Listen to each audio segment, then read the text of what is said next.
Bienvenidos hermanos y hermanas a esta clase de Ven, Sígueme. Es un honor para mi esposa y para mí poder estar unos minutos con ustedes y poder compartir nuestras impresiones y ciertas cosas que aprendemos juntos del Libro de Mormón.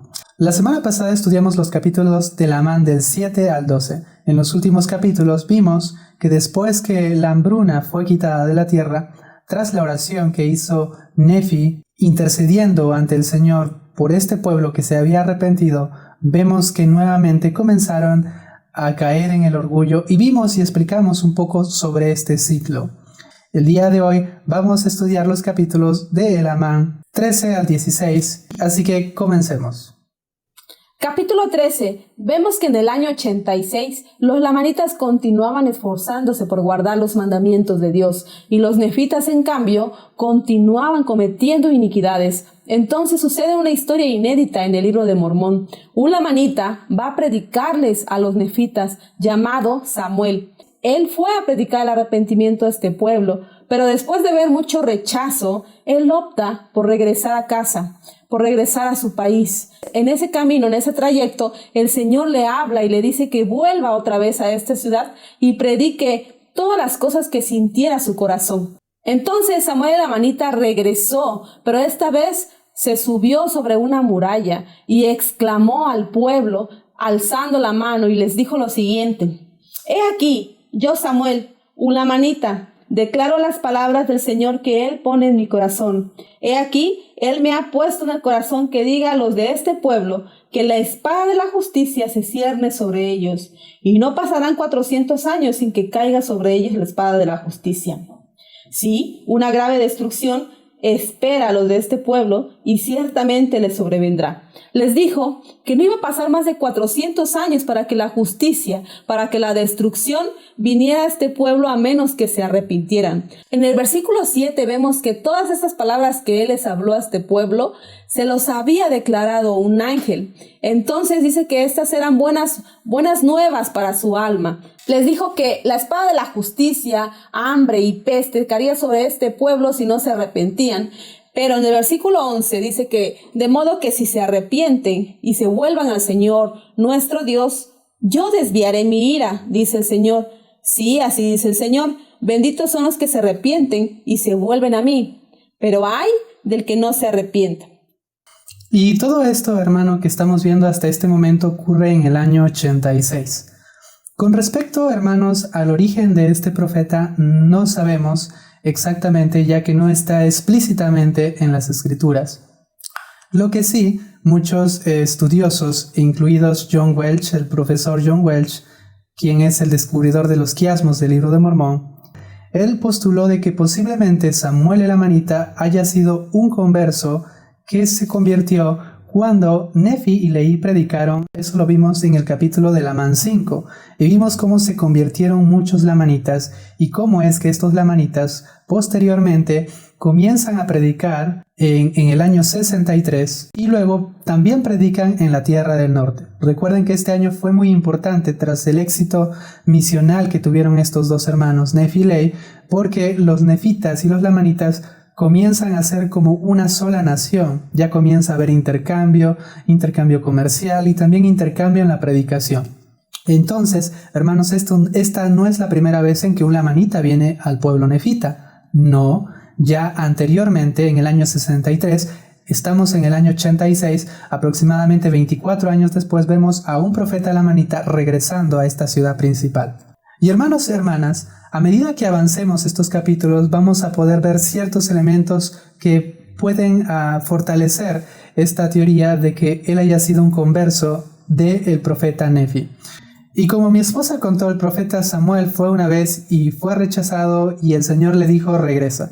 Eso lo vimos también en Alma cuando fue a predicar en Amonía y también con el profeta Abinadí. Pero lo que me resulta importante, hermanos, es la persistencia que tiene este profeta y la persistencia que nosotros podemos imitar como miembros de la iglesia. Hermanos, él, por ejemplo, una vez que regresó, como mi esposa dijo, otra vez no le dejaron entrar. Y él no se desanimó. Y a veces, hermanos, cuando nosotros recibimos una asignación del Señor, sea por la voz del profeta actual o sea por la voz de nuestros líderes locales. A veces en las asignaciones nosotros vamos una vez y decimos, bueno, otra vez me rechazaron, entonces decimos ya no. Pero Samuel el amanita no se rindió. Aun cuando le cerraron las puertas en la segunda vez, él buscó una forma de predicar. Y mi esposa dijo que él subió a una muralla. Entonces, hermanos y hermanas, hay murallas como que nosotros tenemos a veces que subir para poder lograr lo que el profeta, lo que nuestros líderes nos pidan.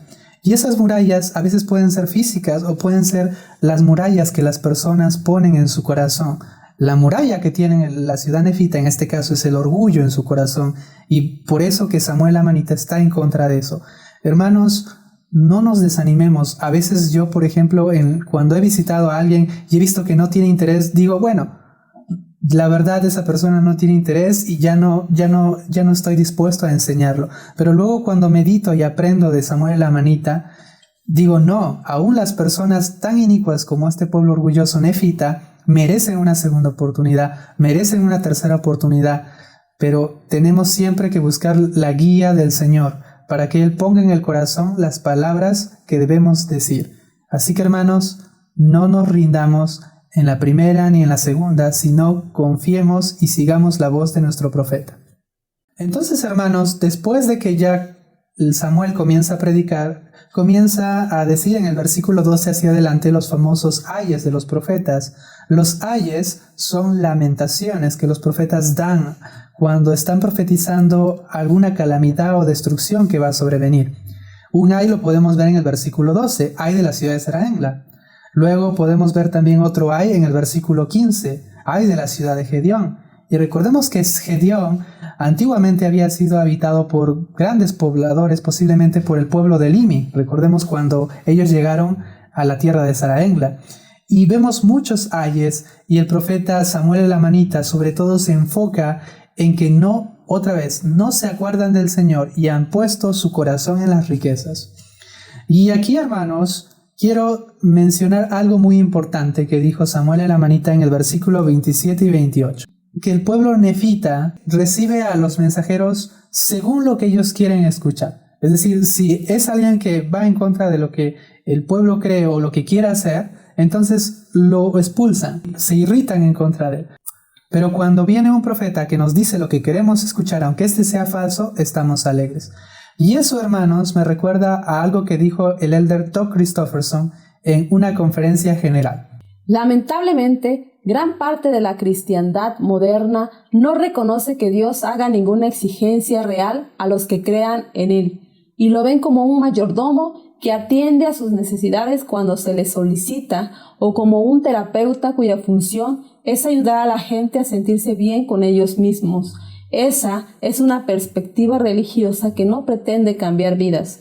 Por otro lado, como un autor declara, el Dios que se describe en las escrituras hebreas y cristianas pide no solo un compromiso, sino nuestra vida misma. El Dios de la Biblia trata asuntos de la vida y la muerte, no de la pasibilidad, y exige un amor abnegado, no una inofensiva corriente de pensamiento sin compromiso alguno. Hermanos y hermanas, tengamos cuidado de ser como estos nefitas, que buscan una religión que se adapte a sus necesidades. Y vivimos en una sociedad, como dice el elder Doug Christofferson, en donde la gente busca una religión no por convicción, sino la religión que menos le exige, la religión que más se adecua a sus gustos personales. Cuando de repente nosotros enseñamos o compartimos la palabra de sabiduría, y como ellos no quieren de repente dejar el café o el alcohol o cualquier otro mandamiento, puede ser el diezmos, la gente como no quiere comprometerse, entonces dice no me apetece aprender esta religión. Y así es el pueblo nefita, hermanos. Ellos querían una religión o profetas que se adapten a sus gustos. Y así, hermanos, no debe ser. La iglesia del Señor requiere un compromiso y requiere convenios. Y, hermanos, no nos desanimemos. Sigamos adelante en esos compromisos. Capítulo 14. Samuel el amanita, al continuar predicando a los nefitas en la tierra de Zarahemla, les da las señales que vendrían en el nacimiento y en la muerte de Jesucristo. ¿Y cuáles fueron estas señales? Bueno, vemos que Cristo nacería en 5 años, que no habría oscuridad la noche anterior a su nacimiento, que habría una estrella nueva, que habría muchas señales y prodigios en los cielos, y que toda la gente se asombraría y caería al suelo. De esta forma, pues, ellos sabrían que iban a ser Jesucristo, y que era por medio de la expiación que ellos podrían ser salvos si se arrepentían. Y también les dijo que si no se arrepentían de cierta forma, iban a perecer e iban a ser separados de la presencia de Dios. Y en el versículo 10 leemos: Y ahora bien, porque soy la manita y os he hablado las palabras que el Señor me ha mandado, y porque fue duro para vosotros, os enojáis conmigo, y tratáis de destruirme, y me habéis echado de entre vosotros. Y en este versículo, Samuel está dando algunas de las razones por la que este pueblo nefita, duro de servicio, estaba rechazando a este profeta. Uno era porque era un profeta lamanita, es decir, le rechazaban por su origen. Dos, le rechazaban también porque las palabras que él estaba dando eran duras. Ya vimos que eran las palabras que ellos no querían escuchar.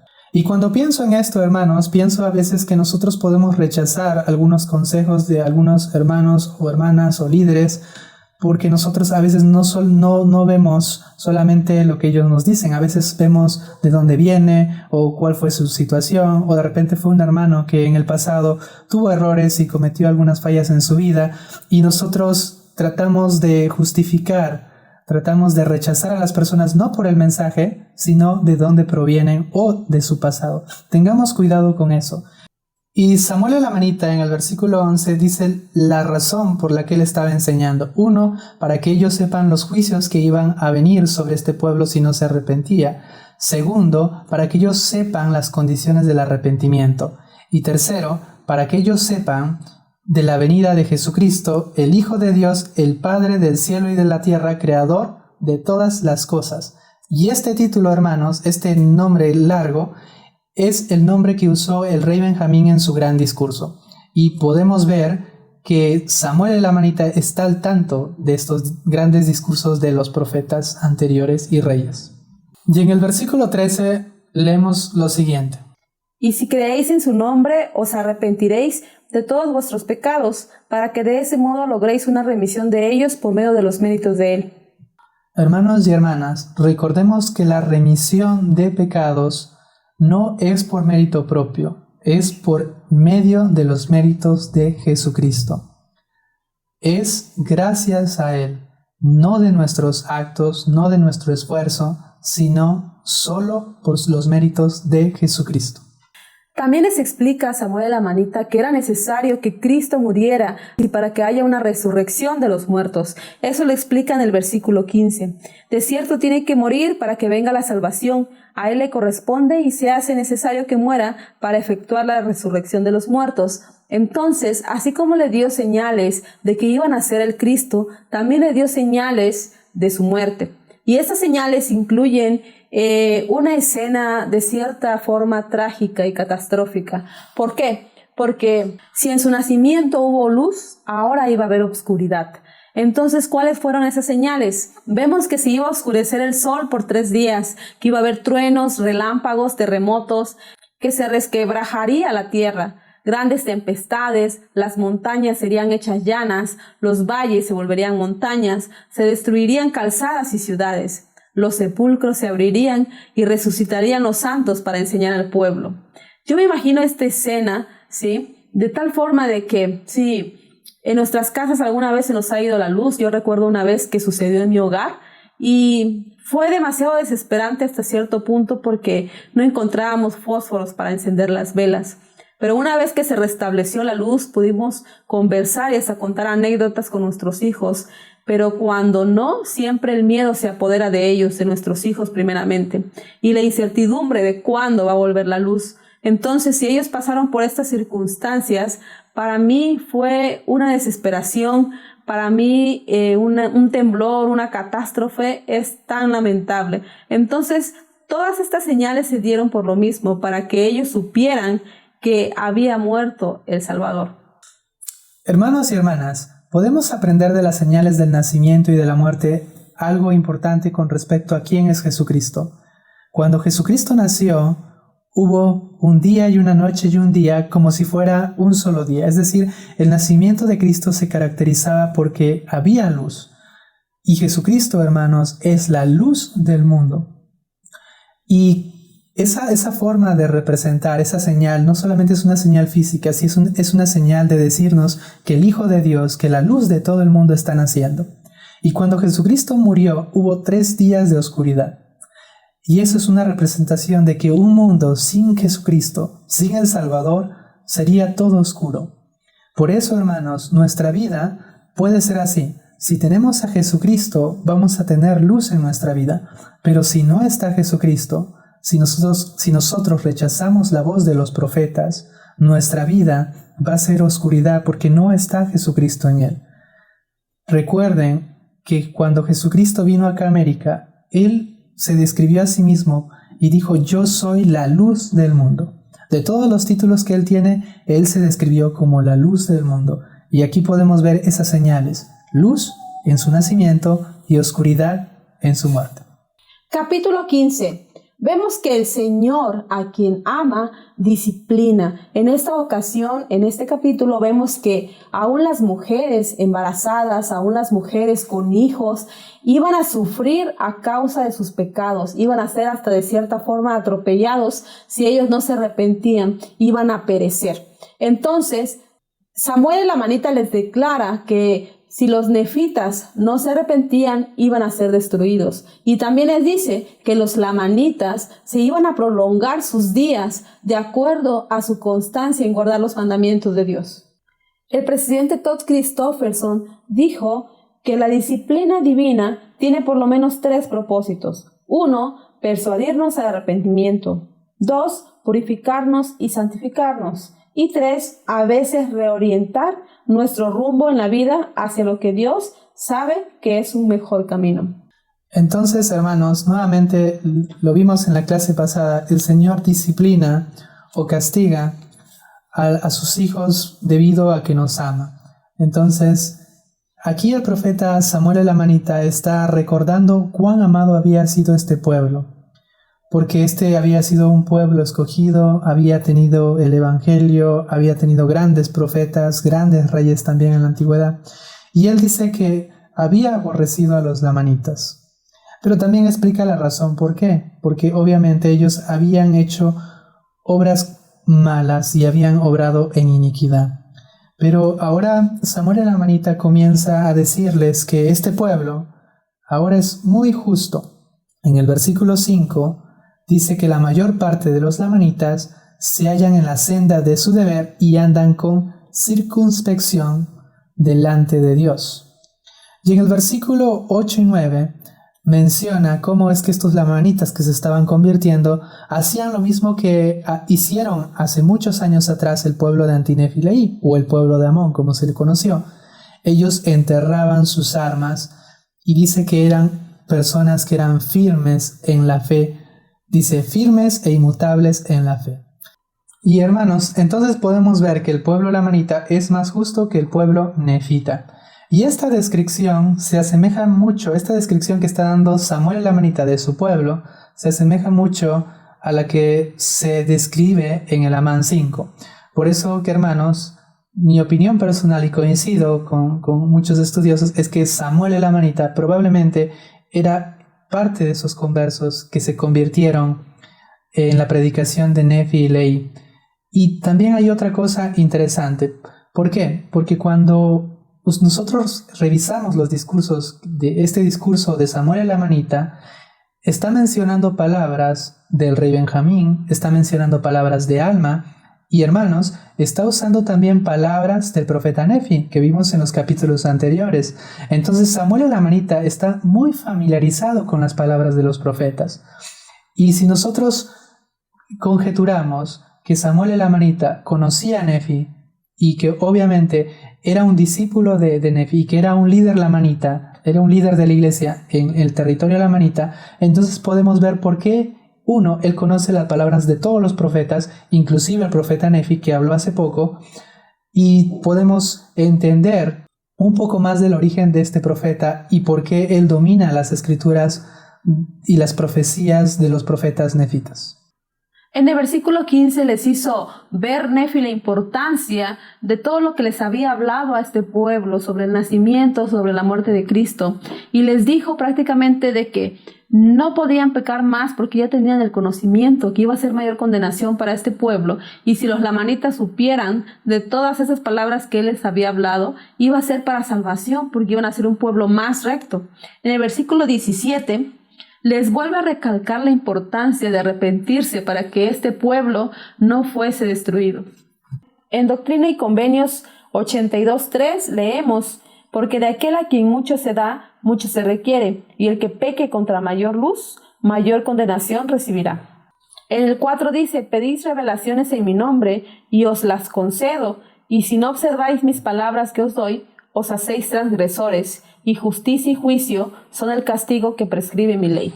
Entonces, hermanos, Samuel el amanita termina su discurso recalcando la importancia de las señales que estaban recibiendo. Recuerden que este pueblo había recibido muchas señales tanto del profeta Nefi y ahora señales del profeta lamanita llamado Samuel. Y vemos cómo el Señor se vale de dos testigos para condenar a una nación: la voz del profeta Nefi y la voz del profeta Samuel. Y hermanos, aquí quiero hacer un hincapié en la noticia que tiene Samuel. Primero, esta nación inicua, a pesar de todo el orgullo, podía, Samuel dice, arrepentirse. Siempre dice, describe destrucciones, describe cosas como se puede decir profecías o acontecimientos muy tristes, pero luego él termina: a menos que se arrepientan, o si se arrepientan ya no va a haber esta destrucción. Entonces, hermanos, podemos aprender todos que nunca hay un punto sin retorno, que a pesar de lo que hayamos hecho, si nosotros somos o nos hemos sentido como este pueblo nefita en algún momento, todos podemos arrepentirnos. Ese es el mensaje de Samuel a este pueblo que había caído en el orgullo, en este ciclo que vimos la semana pasada. Y lo segundo, que mi esposa maravillosamente lo ha mencionado, es las buenas nuevas. Él tenía una buena noticia. La buena noticia era que el Hijo de Dios, de quien todos los profetas habían hablado, iba a nacer. Entonces esa era la gran noticia. La gran noticia eran las buenas nuevas de Jesucristo. Y a diferencia de los ángeles que dieron esas buenas nuevas a los pastores, y que los pastores sí lo escucharon, aquí tenemos a un pueblo que, aún conociendo las leyes de Dios, lo rechazaban. Hermanos, las buenas nuevas son el Evangelio. Y tengamos cuidado, hermanos, en cómo definimos el Evangelio. Lo vamos a estudiar esto más adelante en tercer Nefi. Pero a veces se nos critican a nosotros, a la iglesia en general, algunos de nuestros hermanos cristianos, cuando nosotros definimos la palabra Evangelio. La palabra Evangelio no es simplemente tener fe en el Señor Jesucristo, arrepentirnos, recibir el bautismo y luego recibir el don del Espíritu Santo. Estos son los primeros principios del Evangelio, pero no son el Evangelio, están dentro de lo que es el Evangelio. El Evangelio, las buenas nuevas que estaba enseñando Samuel y la manita, tenían y tienen que ver con Jesucristo. Pero, hermanos, es importante que sepamos que el Evangelio es lo que hizo Jesucristo al condescender a la tierra y al morir por nosotros. Es el plan que está centrado en Él, es el plan que nos permite recibir la salvación, pero esas buenas noticias solamente se hacen a través de Jesucristo. Entonces, hermanos y hermanas, tengamos mucho cuidado al explicar qué es el Evangelio de Jesucristo, porque el Evangelio de Jesucristo no son actos, es Él, es lo que Él hizo, se enfoca en Cristo y Él es la esencia y sin Él no existiría el Evangelio.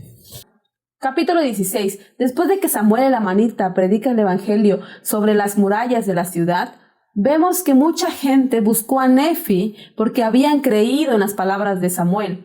Entonces Nefi los bautiza. Entonces también hubo gente incrédula que no creyó en las palabras de Samuel y empezaron a arrojarle piedras y flechas y vieron que no lo tocaban siquiera con ellas, porque el Espíritu del Señor, según el versículo 2, estaba con él, de modo que no pudieron herirlo. Y cuando vieron que no pudieron herirlo, hubo muchos más que creyeron en las palabras al grado de que fueron a Nefi para ser bautizados. ¿Cuál era la función o qué es lo que hacía Nefi mientras Samuel predicaba? En el versículo 4 dice que mostraba señales y prodigios y obraba milagros entre el pueblo, a fin de que supieran que el Cristo pronto debía de venir. Hermanos y hermanas, en estos versículos que mi esposa ha leído, podemos identificar 4 grupos de personas. El primer grupo es aquel que cree las palabras de Samuel y va y se arrepiente y se bautiza. El segundo grupo es aquel que no cree, tira flechas y tira piedras. El tercer grupo son aquellos que al ver que Samuel no es herido, ven el poder de Dios en él y esta vez sí creen y también se arrepienten y son bautizados. Y el cuarto grupo lo encontramos en el versículo 6. Ellos seguían siendo obstinados. Ellos gritaron, dice, a sus capitanes diciendo: prended a este individuo y atadlo porque está poseído de un diablo y por el poder del diablo que está en él.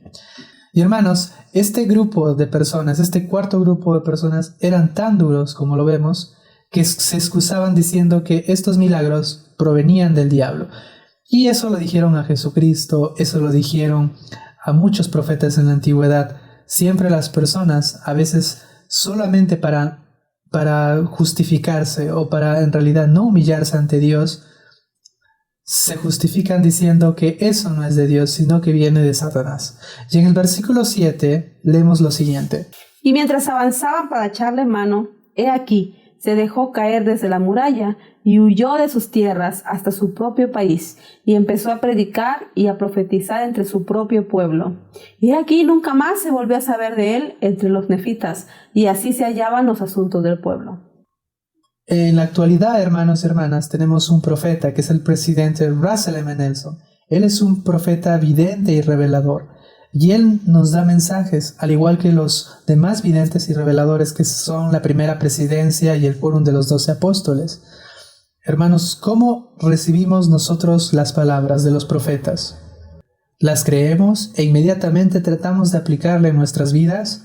¿O de repente no las prestamos atención? ¿Las dejamos allí sin prestarles atención? ¿O los arrojamos piedras o les arrojamos flechas diciendo de que eso no se aplica en mí, ¿no? O de que quizás lo que está diciendo el profeta está mal, ¿no? O podemos ser como el otro grupo que espera más señales o necesita ver una manifestación más poderosa para arrepentirse. O podemos ser como el otro grupo, el último, quien no escucha la voz del profeta, quien se revela ante la voz del profeta. Queridos hermanos y hermanas, aprendamos en cuál de estos 4 grupos nosotros queremos estar al momento de escuchar la palabra de los profetas actuales. Para el año 90 del gobierno de los jueces, dice que empezaron a cumplirse la palabra de los profetas, iniciando que hubieron grandes manifestaciones y prodigios al pueblo. Empezaron a cumplirse las palabras de los profetas, se aparecieron ángeles a hombres sabios, y les declararon buenas nuevas de gran gozo. Y así se cumple, hermanos, lo que había profetizado Alma en capítulos anteriores, que los ángeles iban a venir a anunciar el nacimiento de Cristo. También hubieron disputas, contenciones por lo que Samuel les había predicado, Samuel el amanita. Empezaron a decir de que quizá iban a suceder todos esos hechos en lugares muy lejanos, que quizás sí sucedería, pero que ellos ni se enterarían porque estaban muy lejos, o que no era razonable que venga tal ser como un Cristo. Entonces empezaron a dudar de la palabra de los profetas. Y de esta forma Satanás empezó a ganar terreno sobre sus corazones. Entonces, hermanos, el pueblo continúa en su iniquidad, como dijo mi esposa, en el año 87, el 88, el 89 y el 90 del gobierno de los jueces. Solamente quiero rescatar una enseñanza, una aplicación que sucedió en el año 88. Dice que en este año hubo muy poco cambio. Hermanos y hermanas, en la actualidad nosotros ya no esperamos la venida de Cristo, su primera venida, sino esperamos la segunda venida. Estamos atentos a las señales, atentos a los prodigios, atentos a los mensajes de los profetas con respecto a la segunda venida. O de repente nosotros, como dice la Escritura, a pesar de las señales que hay en la actualidad, hay muy poco cambio en nuestras vidas. Hermanos, tengamos cuidado en tener poco cambio en nuestras vidas. Tengamos cuidado de decir que todo va bien en Sion. Este pueblo comenzó a racionalizar todo. Ellos decían, bueno, como Jesucristo va a nacer en Jerusalén, una tierra muy lejana, no podemos comprobarlo. Y como no podemos comprobarlo, es una razón de que estos profetas nos mienten con el fin de tenernos bajo su control. Lo mismo que había enseñado Corrier, la misma filosofía. Pero a veces nosotros estamos tan tranquilos en el presente que olvidamos que las circunstancias pueden cambiar. Por ejemplo, hace un año nunca imaginábamos que iba a haber una pandemia mundial.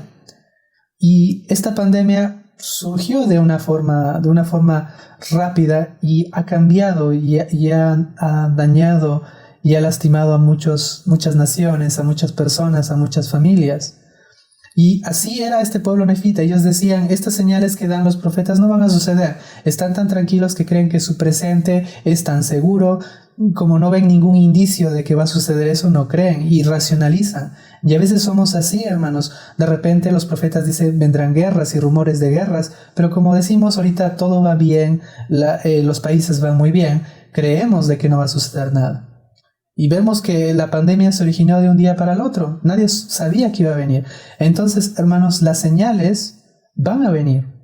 Y debemos estar preparados como esta parte justa, que era poca, pero que había en el pueblo nefita, y no ser como este pueblo que no creían de que iban a suceder estas cosas. Estaban tranquilos en sus hogares y seguros de que no iba a pasar nada. Debemos estar prestos a lo que el profeta nos quiere decir en estos tiempos. Quizá directamente no nos dijo que habría una pandemia, pero sí nos preparó para estos tiempos difíciles. Sé, sin ninguna duda, que si nosotros hacemos caso al profeta actual, no vamos a sufrir, no vamos a perecer. Recordemos que los profetas hablan lo que el Señor les pone en su corazón. En cada conferencia, cada vez que los profetas hablen por medio de sus discursos, debemos estar prestos para escuchar qué es lo que el Señor desea que nosotros hagamos en estos tiempos. Debemos también ver cuál es el sentir del profeta, qué es lo que su corazón desea que nosotros hagamos como miembros de la iglesia. Y de esta forma concluye el año 90 el gobierno de los jueces sobre el pueblo de Nefi.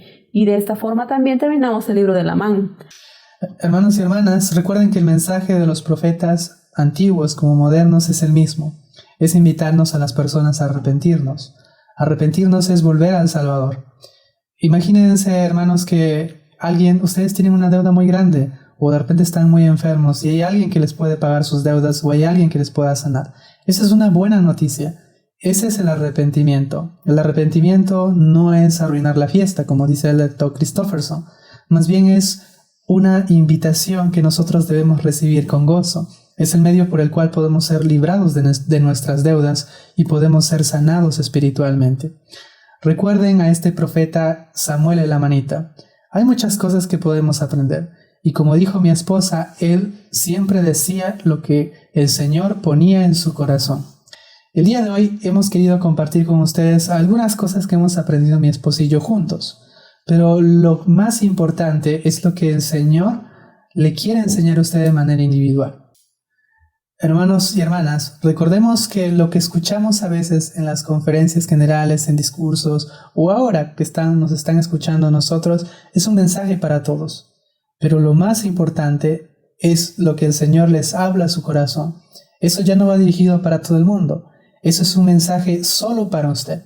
Entonces, hermanos, busque a través de su estudio de estos capítulos de Lamán lo que el Señor quiere poner en su corazón. Les invitamos a que lo lean y que ustedes apliquen estas escrituras preparándonos para la segunda venida. Como les he explicado en todas las videoclases de este libro de Lamán, estos libros son un manual de preparación para la segunda venida de Jesucristo, porque las condiciones que describe el Lamán en este libro es lo mismo que vemos en la actualidad. Es como si él estuviera describiendo nuestra época y las mismas soluciones para no caer en lo mismo está aquí en este libro. Les invitamos, hermanos, a que puedan estudiar un poco más sobre lo que es el plan de salvación. En el enlace de la descripción van a encontrar un artículo muy bueno en donde trata de explicar qué es el plan de salvación y cómo lo han entendido los profetas, porque a veces nosotros entendemos el plan de salvación como el esquema que están viendo en este momento en la pantalla, pero eso no es el plan de salvación, hermanos. Esa es una representación de elementos del plan de salvación. Lean este artículo y de verdad van a poder entender un poco más lo que Samuel el amanita quería explicar con respecto al plan de salvación que tiene el Señor para nosotros. Y al final de este video van a poder ver las palabras de nuestro profeta nuevamente para poder recalcar la importancia de escuchar al profeta actual. Les esperamos en la siguiente clase. Nos vemos el próximo domingo. No se pierdan la siguiente videoclase. Nos vemos. Bueno, mis hermanos y hermanas, cuán preciado es el libro de Mormón para ustedes. Si se les diera a elegir entre diamantes y rubíes o el libro de Mormón, ¿qué escogerían? Con toda honestidad, ¿qué tiene mayor valor para ustedes? Algo portentoso sucede cuando un hijo de Dios procura saber más acerca de Él y de su Hijo amado. En ningún lugar se enseñan esas verdades de manera más clara y poderosa que en el libro de Mormón. He hecho listas de lo que es el libro de Mormón, lo que afirma, lo que refuta, lo que cumple, lo que aclara y lo que revela. Contemplar el libro de Mormón a través de esas lentes ha sido un ejercicio esclarecedor e inspirador. Se lo recomiendo a cada uno de ustedes. Mis queridos hermanos y hermanas, les prometo que si cada día estudian el libro de Mormón con espíritu de oración, cada día, yo les prometo que cuando mediten en lo que estudien, se abrirán las ventanas de los cielos y recibirán respuestas a sus preguntas y dirección para su vida. Siempre que oigo a alguien, incluso a mí mismo, decir, sé que el libro de Mormón es verdadero, quiero exclamar, ¡qué bien! Pero no es suficiente. Es necesario que sintamos profundamente en lo más íntimo del corazón que el libro de Mormón es, sin lugar a dudas, la palabra de Dios. Debemos sentirlo tan profundamente que jamás querríamos vivir un día sin él. Parafraseando al presidente Brigham Young, desearía con voz de 7 truenos despertar a la gente a la verdad y el poder del libro de Mormón. Testifico que José Smith fue y es el profeta de la última dispensación, que fue él quien tradujo este santo libro por medio del don y el poder de Dios. Este es el libro que nos ayudará a preparar al mundo para la segunda venida del Señor. Testifico que Jesucristo es el Hijo literal y viviente de nuestro Dios viviente. Él es nuestro Salvador y Redentor, nuestro gran ejemplo y nuestro abogado ante el Padre. Él fue el Mesías prometido, el Mesías terrenal y será el Mesías del milenio. Testifico con toda mi alma que el libro de Mormón nos enseña sobre Jesucristo y su Evangelio de una manera sumamente milagrosa. Y de ello testifico en el sagrado nombre de Jesucristo. Amén.